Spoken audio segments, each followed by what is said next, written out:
ನಾವು ಅರ್ಥ ಮಾಡ್ಕೊಳ್ಬೇಕಾಗಿದೆ ಏನಂತಂದರೆ, we should understand that god has given a mandate. ದೇವರು ನನಗೆ ನಿನಗೆ ಈ ಲೋಕದಲ್ಲಿ ಜನ್ಮ ನೀಡುವುದರ ಮೂಲಕವಾಗಿ ಉದ್ದೇಶವನ್ನು ಕೊಟ್ಟಿದ್ದಾನೆ.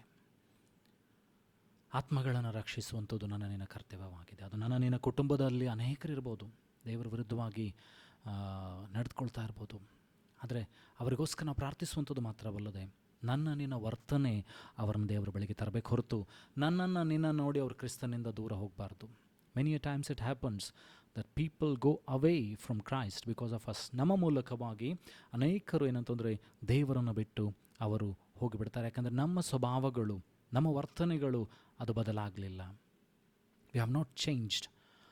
So for us to enter the kingdom of God, ದೇವರ ರಾಜ್ಯವನ್ನು ಸೇರಬೇಕಾಗಿದ್ದರೆ ನಾನು ನೀನು ಏನಂತಂದರೆ ಸಿದ್ಧನಾಗಬೇಕು, ಶುದ್ಧನಾಗಬೇಕು. We should be cleansed and we should walk according to the will of God, according to the Holy Spirit. ಪರಿಶುದ್ಧಾತ್ಮನ ಮೂಲಕವಾಗಿ ನಾನು ನೀನು ನಡೆಸಲ್ಪಟ್ಟವನಾಗಬೇಕು. ನಾನು ನೀನು ಮಗುವಿನ ಹಾಗೆ ಆಗದೆ ಹೋದರೆ ಆ ದೇವರ ರಾಜ್ಯ ಬರ್ತದೆ ಅಂತ ಹೇಳಿ ನನ್ನೊಳಗೆ ದೇವರ ರಾಜ್ಯ ಇಟ್ಕೊಂಡು ಏನಂತಂದರೆ ನಾನು ನೀನು ಏನಂತಂದರೆ ಅನೇಕರನ್ನ ದೇವರ ರಾಜ್ಯಕ್ಕೆ ನಡೆಸದೆ ಹೋದರೆ, if you are not making people to walk in the kingdom of God, if you are not allowing for the people of God to come into the kingdom of God, ದೇವರ ರಾಜ್ಯಕ್ಕೆ ಅನೇಕರು ಬರಬೇಕಂತ ಇರುವಾಗ ನಾನು ನೀನು ಅದಕ್ಕೆ ಅಡ್ಡಿ ಆಗಿದ್ದಾರೆ.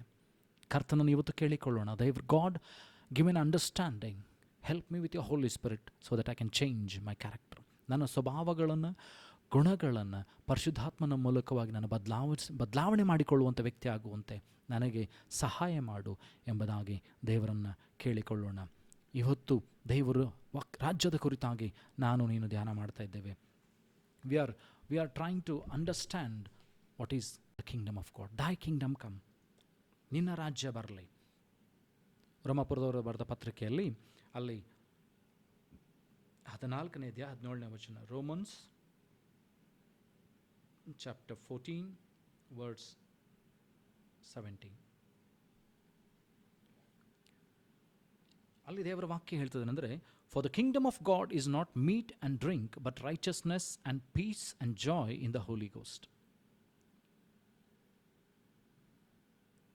ರೋಮಾಪುರದ ಪತ್ರಿಕೆಯಲ್ಲಿ 14ನೇ 17ನೇ ವಚನ ವಾಕ್ಯ ಹೇಳ್ತದೆ, ಯಾಕೆಂದರೆ ತಿನ್ನುವುದು ಕುಡಿಯುವುದು ದೇವರ ರಾಜ್ಯವಲ್ಲ, ನೀತಿಯು ಸಮಾಧಾನವು ಪವಿತ್ರಾತ್ಮನಿಂದಾಗುವ ಆನಂದವೂ ಆಗಿದೆ. ಹಾಗಾದರೆ ದೇವರ ರಾಜ್ಯ ಕೇವಲ ಉಂಡು ತಿಂದು ಕುಡಿಯುವಂಥದ್ದು ಮಾತ್ರವಲ್ಲ, ನೀತಿ, ನ್ಯಾಯಗಳನ್ನು, ಸಮಾಧಾನವನ್ನು, ಸಂತೋಷವನ್ನು ಅದು ಪರಿಶುದ್ಧಾತ್ಮನಲ್ಲಿ ಹೊಂದಿಕೊಳ್ಳಬೇಕಾಗಿದೆ. ಅದಕ್ಕೋಸ್ಕರ ಪೌಲನ್ ಹೇಳ್ತಾನೆ, ನೀವು ಕುಡಿದು ಮಾತ್ರ ಆಗಬೇಡ್ರಿ, be filled with the Holy Spirit, be filled with the Holy Spirit. ಪರಿಶುದ್ಧಾತ್ಮನ ಭರಿತರಾಗಿರೋ ಹೊರತು ಕುಡಿದು ತಿಂದು ದುಂದೌತನ ಮಾಡಿ ಜೀವನ ಮಾಡಬೇಡ್ರಿ, ಪಟಿಂಗರ್ ಹಾಗೆ ಬದುಕಬೇಡ್ರಿ ಅಂತ ಹೇಳ್ತಾನೆ.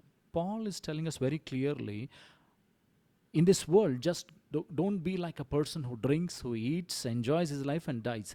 ಎಲ್ಲ ಕುಡಿದು ತಿಂದು ಸಾಯ್ತಾಯಿತು ಅನ್ನೋ ಒಂದು ಮನೋಭಾವದಿಂದ ನಾನು ನೀನು ಜೀವನ ಮಾಡಿದರೆ we will not enter the kingdom of God, but instead of that we will be damned. ನಾವು ಬರೀ ತಿಂದು ಕುಡಿದು ಜೀವನ ಮಾಡಿ ಇವತ್ತು ಸಾಯ್ತೇವೆ ನಾಳೆ ಸಾಯ್ತೇವೆ ಅನ್ನೋ ಲೆಕ್ಕದಲ್ಲಿದ್ದರೆ, if we are in a calculation of thinking that we will eat, we will drink and we will die and we will go to hell ಅನ್ನೋ ನಿನ್ನ ಮನೋಭಾವನೆ ಇದ್ದರೆ, you cannot enter the kingdom of God. You might be baptized, you might be filled by the Holy Spirit. ನೀನು ಪರಿಶುದ್ಧಾತ್ಮನಿಂದ ತುಂಬಿಸಲ್ಪಟ್ಟಿರಬಹುದು, ನೀರಿನ ದೀಕ್ಷಾಸ್ನಾನವನ್ನು ತೆಗೆದುಕೊಂಡಿರಬಹುದು, ಆದರೆ if you are living a righteous life, if you are not living a righteous life, ತಪ್ಪಿ ಹೋದ ಮಗನ ಕುರಿತಾಗಿ ನೋಡ್ತೇವೆ. ತಂದೆಯ ಎಲ್ಲವನ್ನ ಹಣವನ್ನು ಮಾರಿ ಪಟಿಂಗನಾಗಿ ಲೌಕಿಕನಾಗಿ ಜೀವಿಸಿ ಎಲ್ಲವನ್ನು ಕಳೆದುಕೊಳ್ತಾನೆ. ಆದರೆ ತಂದೆಯ ಪ್ರೀತಿ ಅವನನ್ನು ಪುನಃ ಏನಂತಂದರೆ ಮನೆಗೆ ಸೇರಿಸ್ತಾನೆ. ಆದರೆ ಈ ಲೋಕದಲ್ಲಿ ನಾನು ನೀನು ಪಟಿಂಗನಾಗಿ ಜೀವನ ಮಾಡಿ ಪ್ರಾಣವನ್ನು ಕಳೆದುಕೊಂಡ್ರೆ, if we live that life without following Christ, ಕ್ರಿಸ್ತನನ್ನು ಹಿಂಬಾಲಿಸದೆ ದೇವರ ವಾಕ್ಯಕ್ಕನುಸಾರವಾಗಿ ಜೀವನ ಮಾಡದೆ ನನ್ನ ನಿನ್ನ ಸ್ವಭಾವಗಳನ್ನು, ಮಾತುಗಳನ್ನು, ಕ್ರಿಯೆಗಳನ್ನು, ಆಲೋಚನೆಗಳನ್ನು ಬದಲಾವಣೆ ಮಾಡಿಕೊಳ್ಳದೆ ಹೋದರೆ ಪರಲೋಕ ರಾಜ್ಯದಲ್ಲಿ ಸೇರಲಿಕ್ಕೆ ಸಾಧ್ಯವಿಲ್ಲ. ಅನಿತ್ಯ ಮರಣಕ್ಕೆ ನಾನು ನೀನು ದೊಬ್ಬಲ್ಪಡ್ತೇನೆ. So if we have to enter the kingdom of God, we have to be very careful.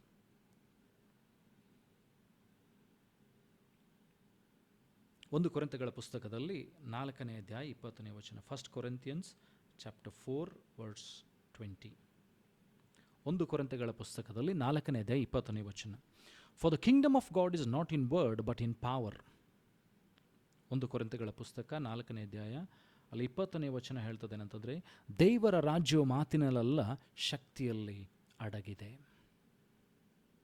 The kingdom of God is not in just word. ವಾಕ್ಯದಲ್ಲ ದೇವರ ರಾಜ್ಯ ಅಂತ ಹೇಳಿದ್ರೆ ವಾಕ್ಯ ಅಲ್ಲ, ಅದು ಬಲದಲ್ಲಿ ಸಾಮರ್ಥ್ಯದಲ್ಲಿದೆ. The kingdom of God is in power, is in authority.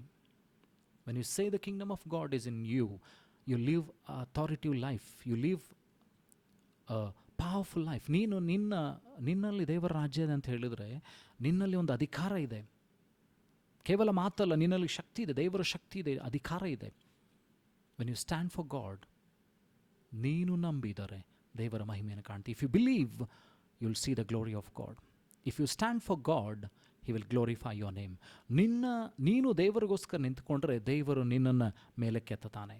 ದೇವರ ವಾಕ್ಯ ಹೇಳ್ತದೆ ಏನಂತಂದರೆ, the eyes of the Lord is searching the whole world, who shall stand for me. ನನಗೋಸ್ಕರ ಯಾರು ನಿಂತ್ಕೊಳ್ತಾರಂಥೇಳಿ ಇಡೀ ಲೋಕವನ್ನು ದೇವರ ಕಣ್ಣುಗಳು ಚಲಿಸ್ತಾ ಇದೆ ಅಂತ. ಯಾರು ನಿಂತ್ಕೊಳ್ತಾರೋ ಅವರನ್ನು ದೇವರು ಉನ್ನತಿಗೆ ನಡೆಸ್ತಾನೆ.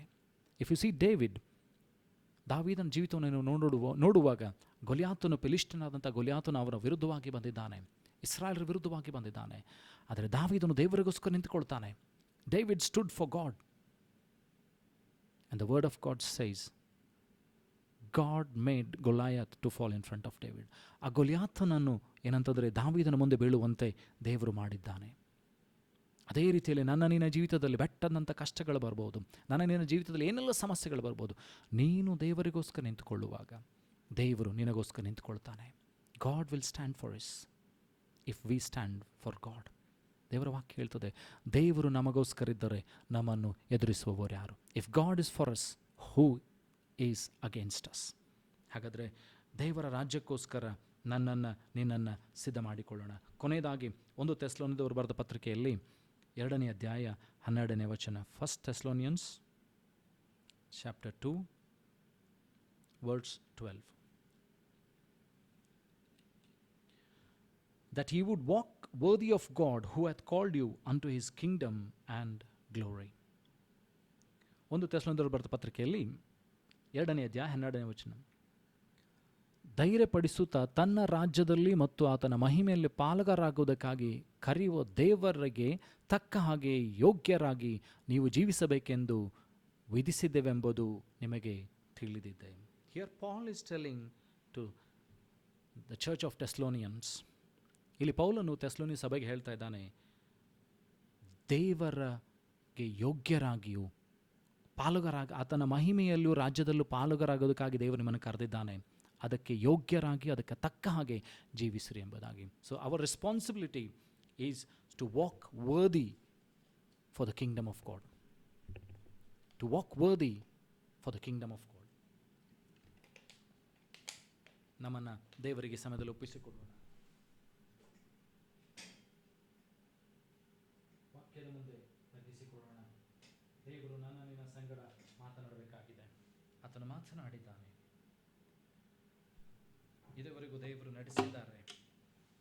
ಈ ಸಮಯದಲ್ಲಿ ವಾಕ್ಯದ ಮುಂದೆ ನಮ್ಮನ್ನು ತಗ್ಗಿಸಿಕೊಳ್ಳೋಣ.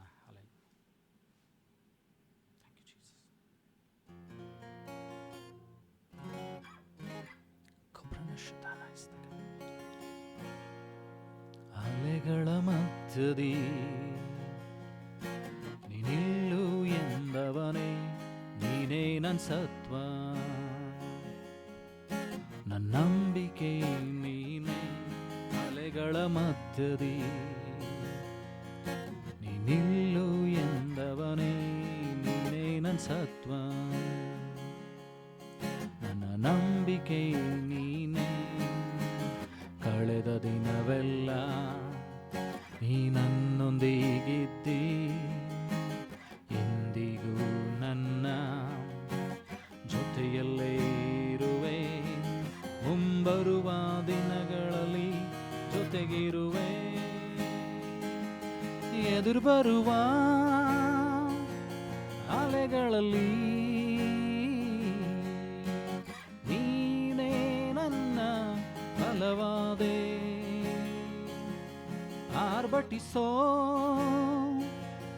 ಅಲೆಗಳ ಮೇಲೆ ಪಾದ ಪೀಠದ ಗುರುತುಗಳೇ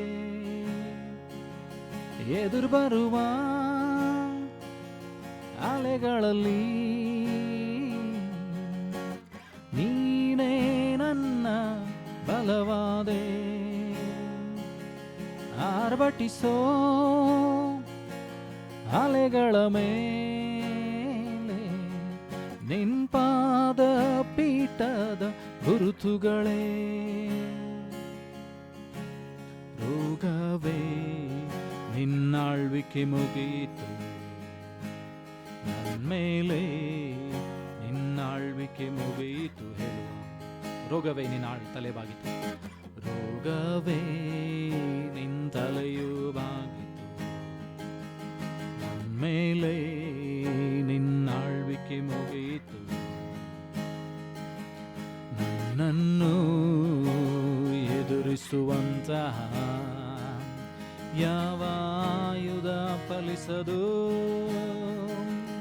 ಎದುರು ಬರುವ ಅಲೆಗಳಲ್ಲಿ ನೀನೇ ನನ್ನ ಬಲವಾದೆ. ಆರ್ಭಟಿಸೋ ಅಲೆಗಳ ಮೇಲೆ ನೆನ್ಪಾದ ಪೀಠದ ಗುರುತುಗಳೇ. ಪ್ರಾರ್ಥನೆ ಮಾಡೋಣ. ನಮ್ಮನ್ನು ದೇವರ ಮುಂದೆ ಒಪ್ಪಿಸಿಕೊಟ್ಟು ಪ್ರಾರ್ಥಿಸೋಣ. ಪರಲೋಕ ಭೂಲೋಕಗಳನ್ನು ಸೃಷ್ಟಿ ಮಾಡಿದಂಥ ಸರ್ವಶಕ್ತನಾದಂಥ ತಂದೆಯಾದಂಥ ದೇವರೇ, ನಿನ್ನ ವಾಕ್ಯಗಳನ್ನು ಕೇಳಿದ್ದೇವೆ. ನಿನ್ನ ಪರಲೋಕ ರಾಜ್ಯಕ್ಕೆ ಯೋಗ್ಯರಾಗಿ ನಡೆದುಕೊಳ್ಳುವಂತೆ ಕೃಪೆ ಕೊಡು ಸ್ವಾಮಿ. Lord, we have heard your word, Lord Father. Help us to be walk according to your will and be worthy for the kingdom of God, so that we can enter the kingdom of God. ದೇವರ ರಾಜ್ಯವನ್ನು ನಾವೊಬ್ಬರು ಸೇರುವಂತೆ ನಮಗೆ ಸಹಾಯ ಮಾಡು ಸ್ವಾಮಿ. ನಿನ್ನ ವಾಕ್ಯವನ್ನು ಪ್ರಚಾರಪಡಿಸುವುದಕ್ಕೂ, ನಿನ್ನ ಸ್ವಭಾವಗಳನ್ನು, ಗುಣಾತಿಶಯಗಳನ್ನು ಜನರ ಮುಂದೆ ನಮ್ಮ ಪ್ರತಿನಿತ್ಯದ ಕಾರ್ಯಗಳಲ್ಲಿ, ದಿನನಿತ್ಯದ ಯೋಜನೆಗಳಲ್ಲಿ, ಮಾತುಗಳಲ್ಲಿ, ಕ್ರಿಯೆಗಳಲ್ಲಿ ನಾವು ತೋರ್ಪಡಿಸುವಂತೆ ನಮಗೆ ಸಹಾಯ ಮಾಡು. ಯಾರ್ಯಾರೆಲ್ಲ ನಿನ್ನ ವಾಕ್ಯಗಳನ್ನು ಕೇಳ್ತಾರೋ ಅವರ ಸಂಗಡ ನೀರಿನ ಆತ್ಮನಿಂದ ತುಂಬಿಸು. ಅಪ್ಪ ಕರ್ತನೆ, ಈ ವಾರದುದ್ದಕ್ಕೂ ನಮ್ಮ ಸಂಗಡ ನಡೆಸು ಅಪ್ಪ. ಅವರು ಹೋಗುವಾಗಲೂ ಬರುವಾಗ ನೀನೇ ಕಾಯ್ದು ಕಾಪಾಡು. ಅವರ ಕೆಲಸ ಕಾರ್ಯಗಳನ್ನು ಅಭಿವೃದ್ಧಿಪಡಿಸು. ಮಕ್ಕಳಿಗೆ ಬೇಕಾದ ಜ್ಞಾನ, ತಿಳುವಳಿಕೆ, ಅಭಿಷೇಕವನ್ನು ಕೊಡು. ವಾಹನ ಸುತ್ತಲೂ ಬೆಂಕಿ ಹೊತ್ತಿದ್ರೆ ಮರೆಮಾಚಿಕೋ ಸ್ವಾಮಿ. ಅವರೆಲ್ಲ ಯೋಜನೆಯಲ್ಲಿ ಸಹಾಯಕನಾಗು. ಮುಂದಿನ ವಾರ ನಾವು ತಿರುಗಿ ಸೇರುವವರೆಗೂ ನಮ್ಮ ಸಂಗಡ ಇರು. ನಿನ್ನ ಚಿತ್ತಾನುಸಾರವಾಗಿ ನಡೆಸು. ನಿನಗೋಸ್ಕರ ಮಹಿಮೆಯುಳ್ಳ ಜೀವಿತವನ್ನು ನಾವು ನಡೆಸುವಂತೆ, ಆ ಪರಲೋಕ ರಾಜ್ಯಕ್ಕೆ ಯೋಗ್ಯರಾಗಿ ನಾವು ಜೀವಿಸುವಂತೆ ನಮ್ಮ ಒಬ್ಬೊಬ್ಬರಿಗೆ ಸಹಾಯ ಮಾಡು. ಈಗಲೂ ದೇವರೇ, ನೀನು ಮಾಡಿದಂಥ ಎಲ್ಲ ಕಾರ್ಯಗಳಿಗಾಗಿ ಸ್ತೋತ್ರ. ತಗ್ಗಿಸಿಕೊಳ್ಳುತ್ತಾ ಎಲ್ಲ ಮಾನ, ಮಹಿಮೆ, ಘನತೆಯನ್ನೊಬ್ಬನಿಗೆ ಸಲ್ಲಿಸ್ತಾ, ನೀನು ಮಾತನಾಡಿದ್ದಕ್ಕಾಗಿ ಸ್ತೋತ್ರನ ಸಲ್ಲಿಸ್ತಾ, ಯೇಸುವೆ ನಿನ್ನ ಗನುಡ ನಾಮದಲ್ಲಿ ಪ್ರಾರ್ಥಿಸಿಬಿಡುವ ತಂದೆ, ಆಮೇನ್. ನಂಬಿಕೆಯಿಂದ ಕರ್ತನ ಆಶೀರ್ವಾದವನ್ನು ಹೊಂದಿಕೊಳ್ಳೋಣ. ನಮ್ಮ ಕರ್ತನಾದ ಯೇಸು ಕ್ರಿಸ್ತನ ಕೃಪೆಯು, ತನ್ನ ದೇವರ ಪ್ರೀತಿ, ಪರಿಶುದ್ಧಾತ್ಮತೆ, ಶಾಂತಿ, ಸಮಾಧಾನಕ್ಕೆ ದೇವರ ಆಶೀರ್ವಾದ ನೆಲೆಸುವಿಕೆ ನೆರೆದುವಂತೆ ನಮ್ಮ ಒಬ್ಬೊಬ್ಬರ ಸಂಗಡ, ಎಲ್ಲ ದೈವಭಕ್ತರ ಸಂಗಡ, ಭೂಲೋಕದೆಲ್ಲ ಜನ ಸಂಗಡ ಎಂದಿನಿಂದ ಸದಾಕಾಲ ನೆಲೆಯಾಗಿರಲಿ. Amen. Praise the Lord. God bless you.